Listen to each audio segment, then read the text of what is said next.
Firman Tuhan yang jadi renungan kita hari ini tanggal 24 Oktober 2023, kitab 1 Samuel 10 ayat 9 sampai 16. Demikian firman Tuhan. Asum Saul berkat nalingken Samuel ibreken di bata pusuh praten simbaru man Saul. Janakai si inggo ituriken Samuel man bana jadi kerina ibaswari kencase Saul suruh-suruhna igibea sada terpuk nabi-nabi reh jumpai ia. Maka rempet ia ikuasai kesah di bata. Jenari ikut kena kalak ndair landak ras ersurak kalak si gelgel nari ngidah ia rebahan si enda maka nungkun ia sapi-sapi ia nina karena kainge anak kise ngokin Saul jadi nabi sekala dilaki siringan ije nungkun nina uga karena nabi-nabi si deban enda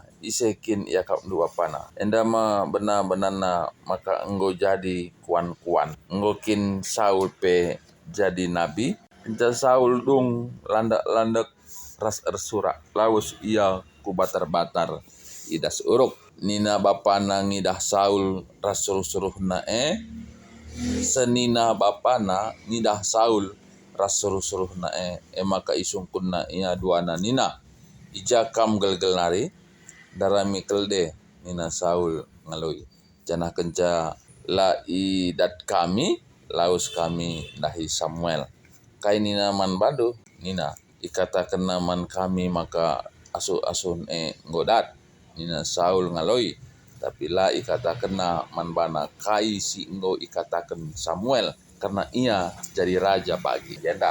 Ya ini perikop pasca Saul bertemu dengan Samuel dan dia kembali dan apa yang disampaikan dari Samuel itu semua terjadi setelah disampaikan dan tentu hal yang seperti itu akan memberikan keyakinan bagi kita bahwa perkataan itu bersumber dari Allah. Yang kedua, bagaimana Saul ketemu dengan para nabi dan Saul pun dipenuhi dengan Roh Kudus. Nah, ini yang sering kali menjadi kesaksian ya bagi orang-orang pada era saat ini yang sering temu dengan Yesus lah, temu dengan Nabi dan ya memang mereka menjadi militan ya, khususnya orang-orang yang berada di daerah basis Islam mungkin ya.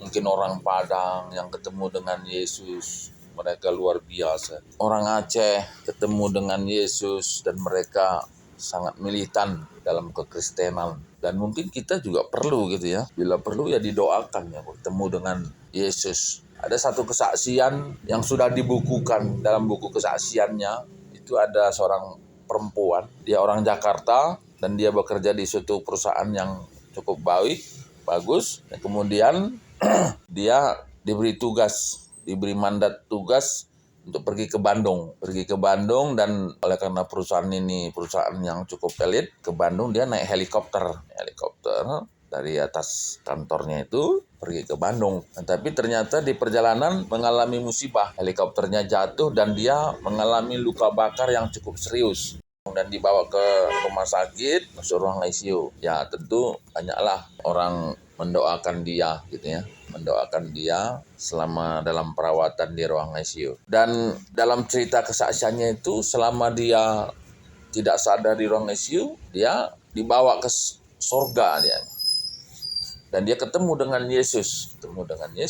Dan dalam proses perawatan itu diceritakan bahwa ada satu tokoh sebetulnya di situ yang datang membesuk dan dia berdoa. Nah, tokoh ini adalah orang-orang yang memang kerja untuk Tuhan gitu ya. Dia doakan supaya pasien ini bisa pulih gitu, sembuh. Nah, jadi dalam dialog dia dengan Tuhan Yesus, waktu itu dia katakan bahwa apa yang dia rasakan ketika bertemu, dia merasakan damai sejahtera yang tidak pernah dirasakan ketika dia hidup di bumi. Dia menyukai tempat itu.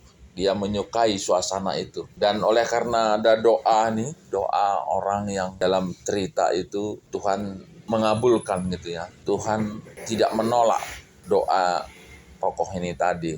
Sehingga sampaikanlah itu supaya bahwa wanita ini, karyawan ini, pasien ini untuk kembali, tapi dia menolak sebetulnya ya. Makanya mungkin banyaknya orang-orang yang di ruang ICU itu tidak pulih karena mungkin mereka sudah ketemu gitu ya dengan Tuhan dan mereka merasakan damai sejahtera yang tidak pernah mereka rasakan selama hidup di dunia gitu ya. Sehingga mereka ya memutuskan untuk tetap di sana dan tidak kembali lagi ke dunia gitu. Nah, dalam kesaksian ini pun ada perdebatan di situ ya. Yesus bilang kembali tapi dia bilang dia tidak mau, dia sudah suka di sini. Dia tidak mau kembali lagi. Tapi Yesus bilang, dan itulah yang disaksikannya bahwa ini ada orang yang mendoakan kamu untuk kembali ke sana dan kamu mesti ke sana. Kamu harus kembali ke dunia. Dan setelah 1 bulan dia di ruang ICU baru dia sadar. Dan sebetulnya perusahaannya itu masih menerima dia ya walaupun dengan ada cacat tubuh akibat luka bakar. Tapi setelah dia pulih, sembuh, dan dia tidak lagi bekerja sebagai karyawan swasta, tapi justru dia menuliskan kesaksian itu dan melayani Tuhan. Nah, ini satu perubahan yang sangat signifikan dari orang-orang yang sudah ketemu dengan Tuhan atau dengan Nabi. Dan dalam perikop ini bagaimana Saul ketemu dengan para nabi itu dan dia dipenuhi dengan Roh Kudus. Apa yang kita lihat, orang-orang heran. Orang-orang menjadi heran gitu loh. Ada satu perubahan karakter yang timbul dalam dirinya si Saul ini. Sehingga orang jadi keheran-heranan. Dan itulah yang sebetulnya terjadi bagi siapapun yang mendapat lawatan Tuhan. Mungkin dengan firman-Nya, dengan mimpi, dengan pertemuan-pertemuan khusus. Sehingga orang-orang sendiri akan cerita bahwa Siani itu lain sekarang. Nah, seperti itu ya. Dalam arti yang positif. Lain. Dan itulah yang terjadi gitu ya. Yang terjadi pada diri Saul ini dan ini menjadi pertanyaan bagi orang-orang sekitarnya. Nah, itu yang menjadi renungan kita pada pagi ini sehingga Alkitab sering katakan, carilah dulu kerajaan surga. Carilah dulu wajahnya Allah. Hiduplah di dalam Tuhan. Itu kan pola yang menggambarkan bagaimana kita bertemu dengan Tuhan. Belajarlah firman Tuhan. Belajarlah untuk mendengar firman. Jadi, marilah kita pun sudah percaya, terus memberi hati kita untuk mau diperbaharui oleh Tuhan hingga nanti sampai pada waktunya kita hadir dalam kerajaan surga. Ketuaan kalau asing mengikan kata di bata, yang simakaikan saya baskluh dah tetap hari. Haleluya. Amin.